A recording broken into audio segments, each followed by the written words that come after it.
Hi guys, today I'm going to do the t-test of this last assignment for statistics for this semester. So yeah, because I've got the t-test of the growth mindset score between two groups, two class. So the two class is there's a 4x and 4y. So yeah, and then I have to give you guys like um, understanding about the what is the definition of the test. So guys, if you guys want to like curious about the two significant difference of like two groups, so you guys have to do the t-test. But before we do the t-test, we have to check the normality and then the homogeneity test first before do the t-test. So yeah, the test of homogeneity of variance. Okay, my bad. And we use the Levin's test, and then um the research questions for the t-test is there any significant mean difference of growth mindset between the class 4x and 4y? So yeah,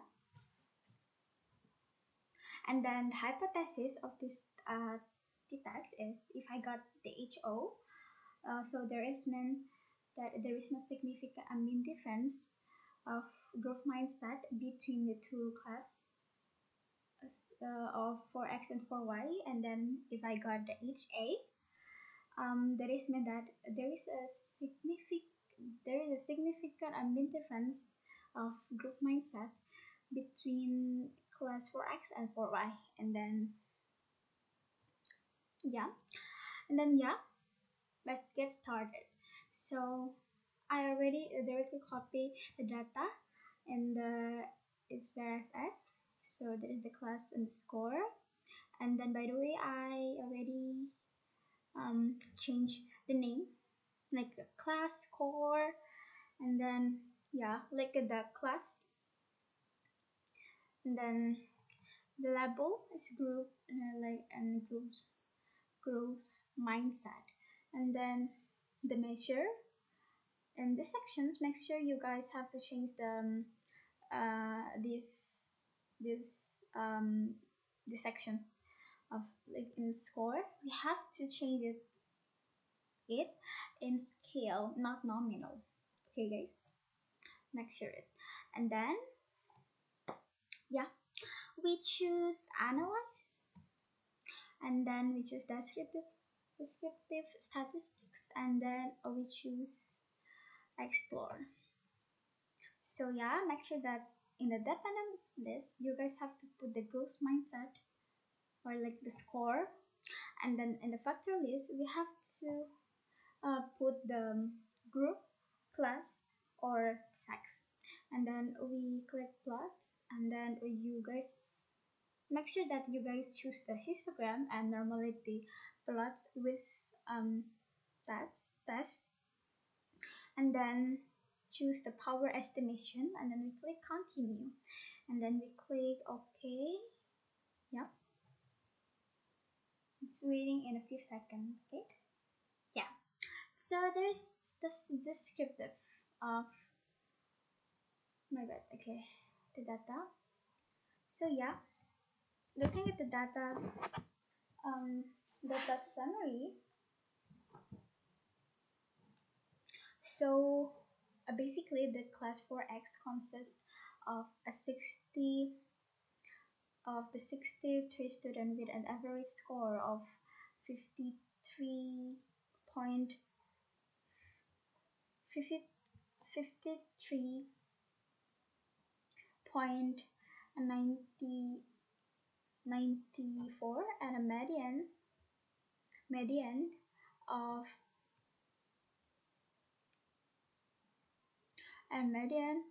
is like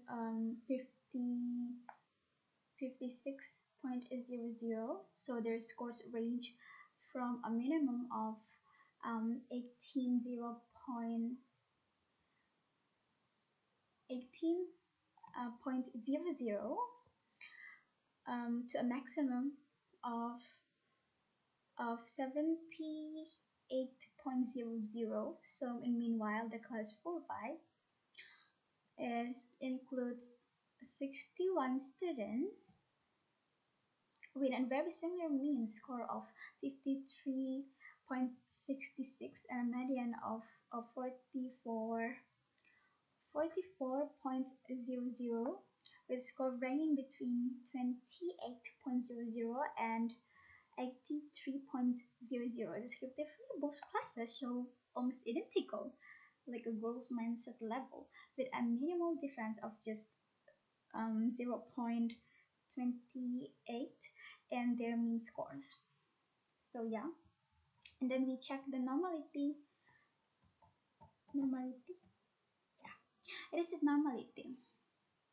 So to determine whether to use a parametric or non-parametric test, a normality check was performed using the Sapir-Whorf test. Yeah. So the results show the class 4x has a significant about like 0.095. Yeah, and then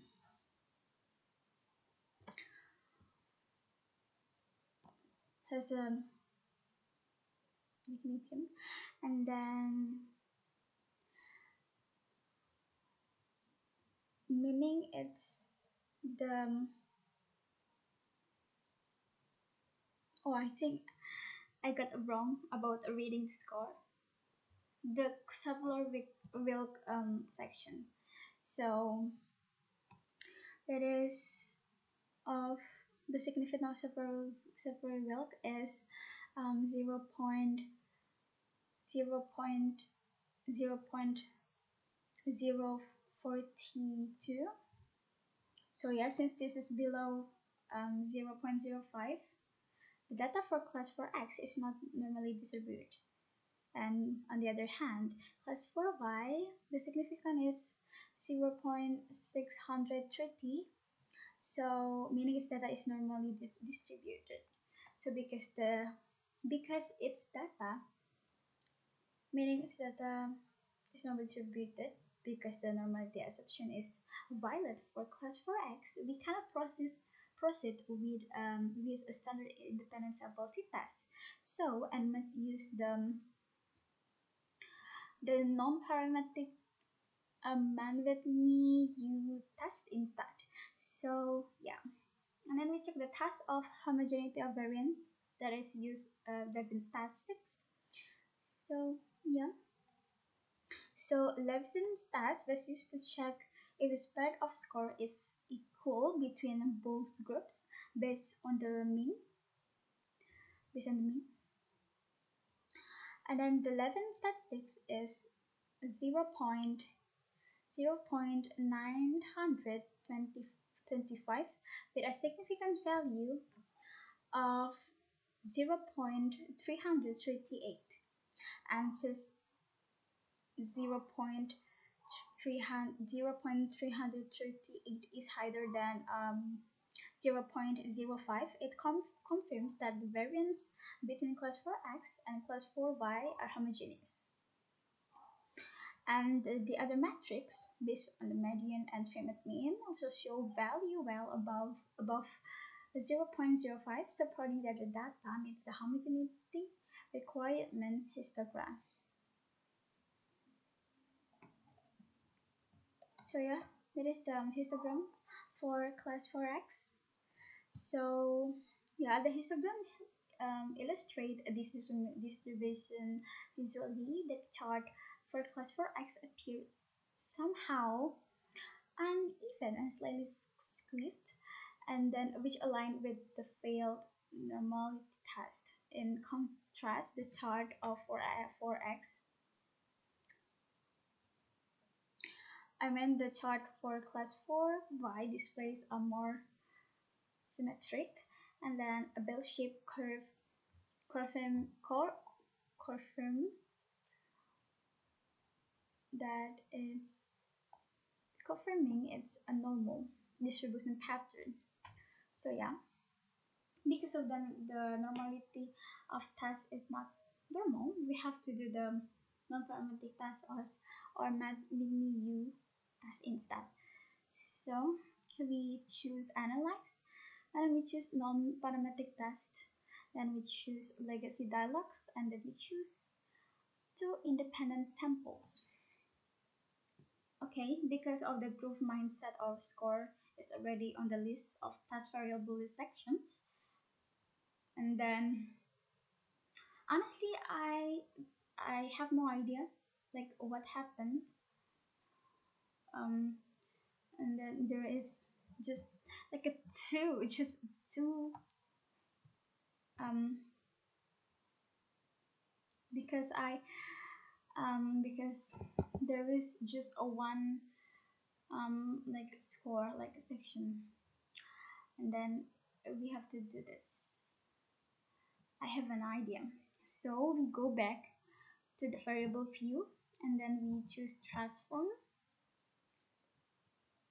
Okay, and then we choose automatic record, and then we choose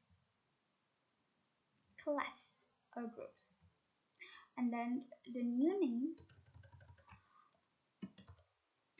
I will still choose to name it class.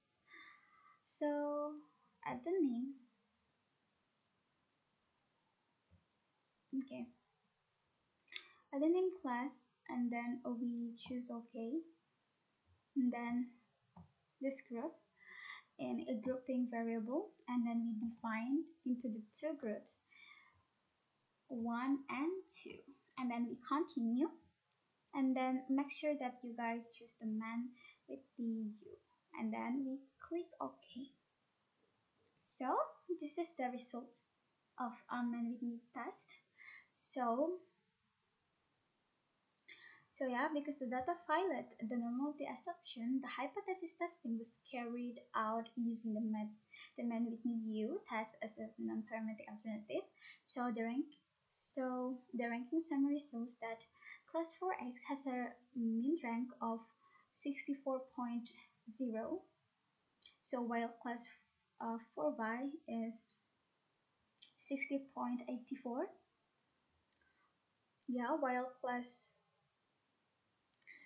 my bad. The test yields a man with me U value of this, and then a Z score of minus 0.505. So the final significant two-tailed is 0.640. So yeah, to address the research questions before we evaluate the significance value from our test. So since the obtained p-value of 0.614 is significantly greater than the standard alpha level of 0.05. So yeah, we accept, so that's mean we accept the null hypothesis of HO. So and we reject the alternative hypothesis is the HA.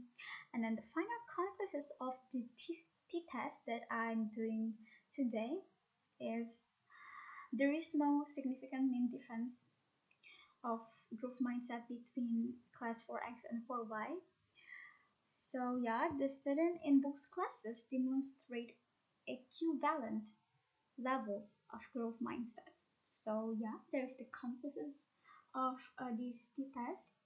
I hope you guys understand about what I explained today, and I hope you guys understand how to do the t-test with a non-normality normality score in it. So yeah, I hope I hope I can help you guys with it, with all of I explain about that.